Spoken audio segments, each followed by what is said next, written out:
Hello, my name is Christine Binger. This is my EDL 850 Module 1 introduction video.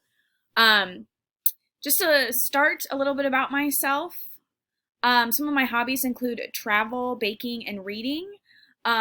With everything going on in the quarantine, we are staying inside and I am baking every day and reading every day, and it's great, but I am missing traveling. I've been married for 9 months and I have one stepson.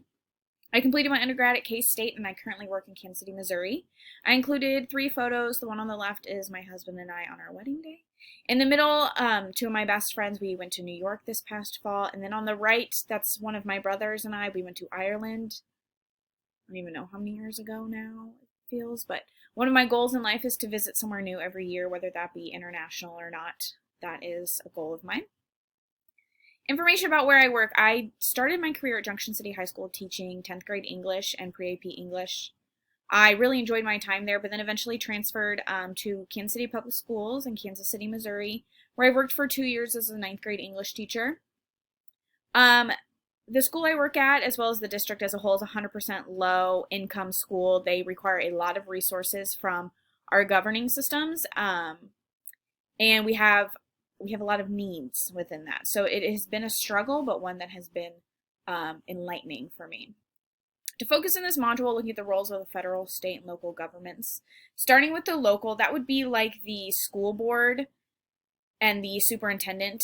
To generalize this, the local government makes day-to-day decisions, policies, how things are run, decisions about individual staff members, things of that nature. They look at the small scale right here in our neighborhood, focusing on the needs of this demographic that we're working with, whatever that may be. To go up to the state level and looking at all of Missouri specifically, they control more of the curriculum and the graduation requirements. This can change from state to state with different policies and expectations for people. They decide how funding is going to trickle down to schools with this, whether it be based on test scores or needs within different areas. So the state controls a lot of that, and probably the larger scale things that teachers deal with the most, such as curriculum and graduation requirements, seem to be the trip-ups, I would say, in the average school year about that. So that falls under the state. The federal government focuses on every child being created equally. They created the No Child Left Behind Act that later became the Every Student Succeeds Act, that was not required by states to follow, but the states had to follow in order to get federal funding. So all the states do follow it, but the federal government's goal is to give equal opportunity to everybody. The states take that opportunity and create the curriculum and whatnot, and the local government creates the policies that are going to enact those things. So together it is definitely a trickle-down effect, but they all have their role, and they are significant roles in education. The local level, looking at my school specifically in Kansas City, Missouri, we're looking at the board members that are elected, and then the superintendent who is hired. Our superintendent has been here this is his 4th year. They're responsible for the performance, the academic achievements, assessments. Are we doing the policies that are enacted? Are staff members being held accountable? That's what the board's policies are, and what their responsibilities are, is to ensure we're following all the rules. The superintendent, however, has more authority over what's taking place, which is why they both have control, but the superintendent has slightly more. But it is a checks and balances type situation. At the state level, looking in Missouri, we have Governor Mike Parson. He's elected.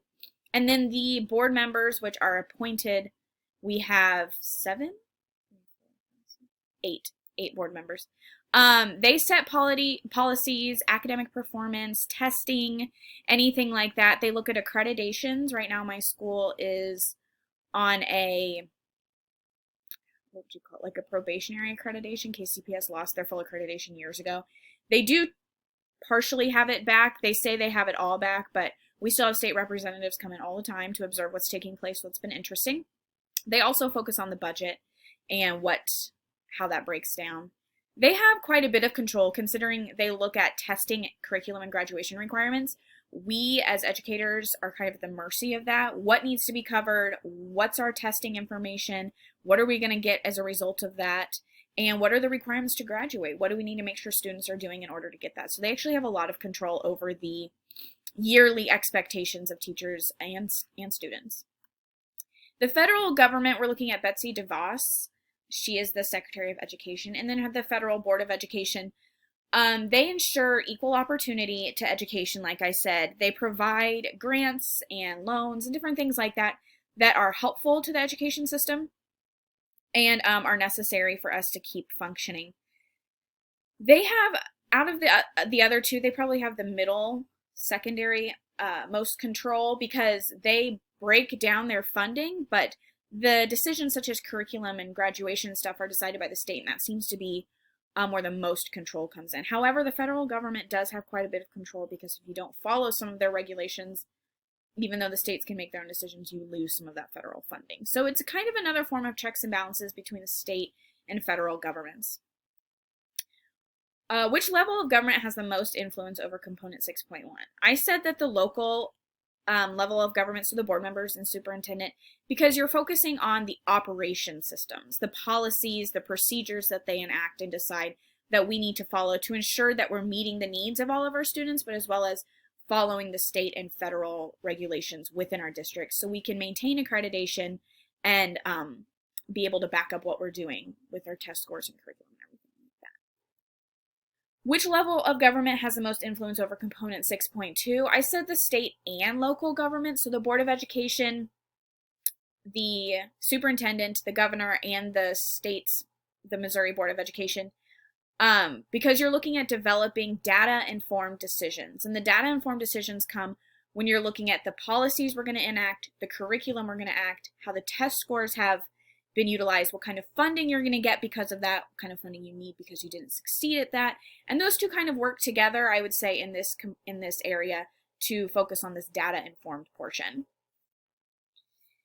Which level of government has the most influence over component 6.3? I would say the federal government has the most, so that would be the Secretary of Education, Betsy DeVos, and the Federal Board of Education, because you're looking at the laws, rights, and policies to promote success, which is where I focused on, because the overarching goal of everybody is success of everybody, but the federal is the success towards equal opportunity, which is why the funding is split up the way it is with them. They give a little bit of control to the state, but still you have to follow the federal regulations to get funded. So therefore, it seemed like the federal government has the most control over within component 6.3. How does all of this support the educational success and well-being of each student and adult? All three need to work together. They all have their individual purpose and focus. You can't do one without the other. You need the federal funding and regulations to do your job at the state level so that you can put funds out there to do your job at the, quote, ground zero. But the board has to set up policies, the state has to create curriculum, and the federal government has to offer opportunities for that. So it's kind of a fluid transaction between all three departments, and I think that they work really well towards working towards that. There's always areas of improvement, especially state by state in some cases, depending on what is taking place. These are my resources. I included a couple extras with my board policies and things like that. And that is my presentation. I hope everybody is staying safe out there, and I look forward to learning from all of you this semester. Thank you.